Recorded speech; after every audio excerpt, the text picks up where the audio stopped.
Uma espiral de aves sobrevoando Jerusalém. Para muitos, apenas um voo comum. Mas e se fosse um sinal profético? Uma lembrança visual de que algo extraordinário está para acontecer? Na Bíblia, o profeta Ezequiel revelou algo que vai te deixar de queixo caído. Uma aliança de nações se levantaria nos últimos dias contra o povo de Deus. Ele descreveu um líder chamado Gog, da terra de Magog, que reuniria uma coalizão poderosa contra Israel. Séculos depois, no livro do Apocalipse, o apóstolo João menciona os mesmos nomes. 2 profetas, 2 épocas diferentes, um mesmo plano profético se desenrolando. Coincidência? Hoje você vai descobrir por que essa antiga profecia pode estar se cumprindo bem diante dos seus olhos. E por que isso significa que estamos mais perto do fim do que a gente imagina. De que cidade você está assistindo? Escreva aí nos comentários sua cidade. Quero saber até onde essa mensagem profética está chegando. Mas afinal, quem é Gog? O que é Magog? E por que essas palavras tão antigas têm causado tanta inquietação entre pessoas que estudam a Bíblia? A resposta vai te surpreender. A primeira menção de Magog aparece no livro de Gênesis, capítulo 10, versículo 2. Como um dos filhos de Jafé, neto de Noé. De acordo com estudiosos, os descendentes de Jafé se espalharam por regiões da atual Europa Oriental, Rússia e Ásia Menor. Já o nome Gog aparece no primeiro livro das Crônicas como descendente de Ruben. Mas o personagem profético que realmente nos interessa não é esse. É o que surge nos capítulos 38 e 39 do livro do profeta Ezequiel. Ali o Senhor revela algo extraordinário. Um líder chamado Gog, vindo da terra de Magog, que formaria uma coalizão hostil contra Israel. Ele não viria sozinho. Estaria acompanhado por várias nações com nomes que até hoje fazem estudiosos se debruçarem sobre mapas antigos. E aqui está o detalhe profético que poucos percebem. A Bíblia diz que esse levante ocorreria nos últimos dias, depois que o povo de Israel estivesse de volta à sua terra, vivendo com segurança. Agora para e pensa comigo. Isso não soa como algo que já começou a se cumprir? Israel foi restaurado como nação em 1948, depois de quase 2000 anos disperso. Desde então, o país tem enfrentado desafios constantes. Mas nunca antes o cenário internacional esteve tão alinhado com as palavras de Ezequiel.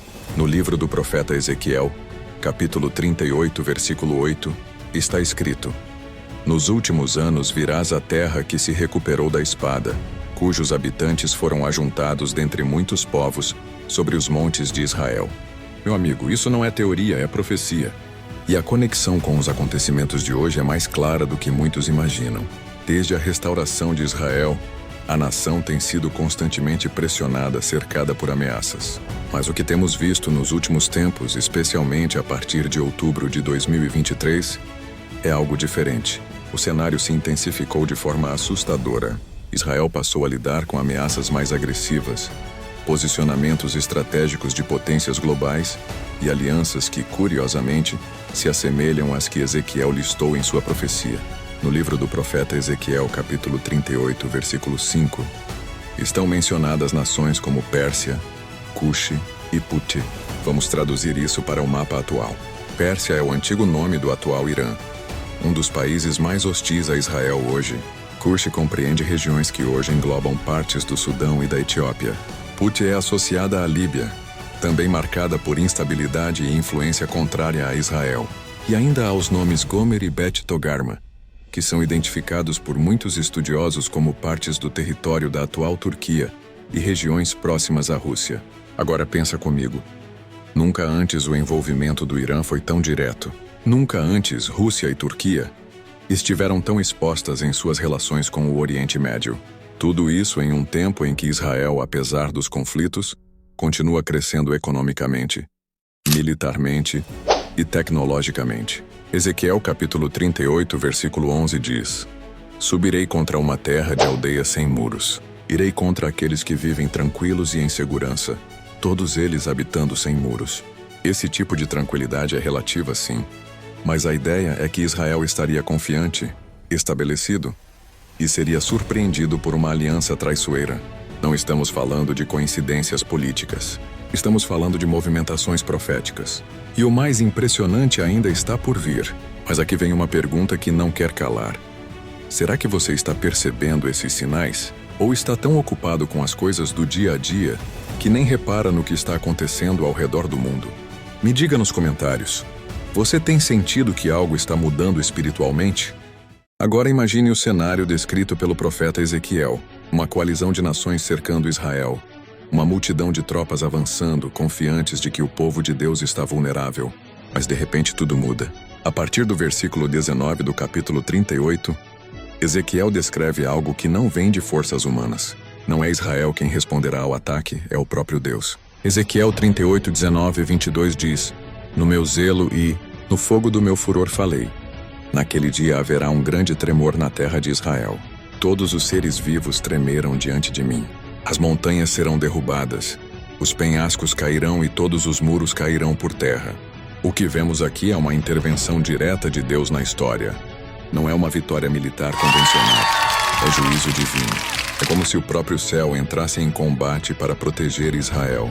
O texto ainda revela que essa intervenção será tão marcante, tão fora do natural, que as nações saberão que foi a mão do Senhor, e não a força de exércitos humanos, que trouxe o livramento. E isso nos leva a uma verdade espiritual poderosa. Nos últimos dias, Deus não permitirá que sua glória seja atribuída aos homens. Tudo acontecerá de tal forma que o mundo reconhecerá: só o Senhor é Deus. Entre os muitos detalhes impactantes da profecia de Ezequiel, há um que muitos ignoram, mas que carrega um peso espiritual profundo: as aves. No capítulo 39, versículo 17, o Senhor dirige uma convocação às aves e aos animais do campo.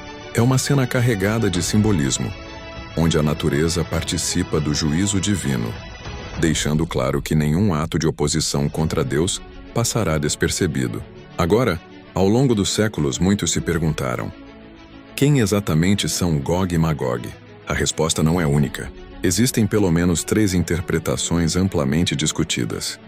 Primeira, interpretação literal. Gog seria um líder real futuro, e Magog uma nação literal, possivelmente associada a regiões como Rússia, Irã ou Turquia. Essa visão entende que a profecia de Ezequiel ainda está por se cumprir de forma concreta antes da volta de Cristo.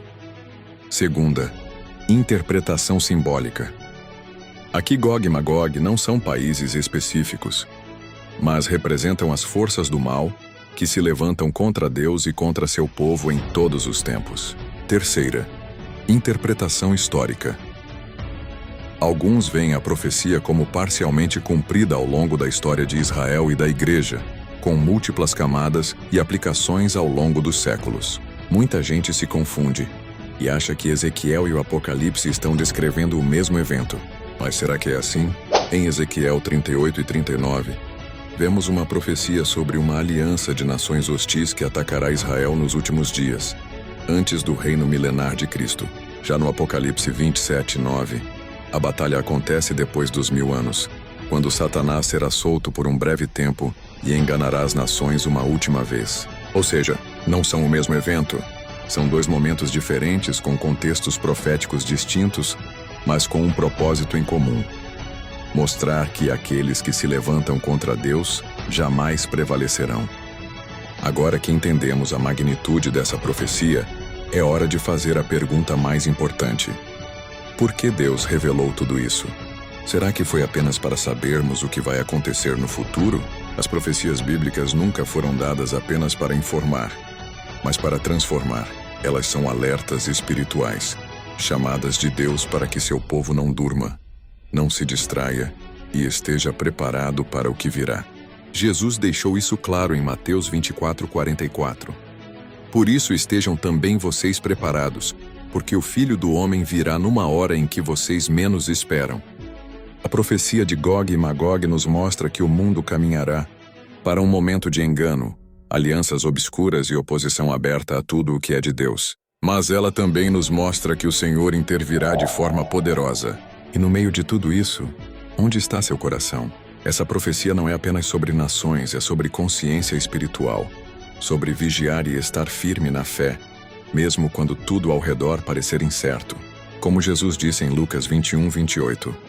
Quando começarem a acontecer estas coisas, olhem para cima e levantem suas cabeças, porque a redenção de vocês está próxima. Depois de tudo o que vimos, preciso te fazer uma pergunta. O que você está fazendo com essa verdade? Porque conhecer as profecias é importante, sim, mas mais importante ainda é estar espiritualmente pronto para o que está por vir.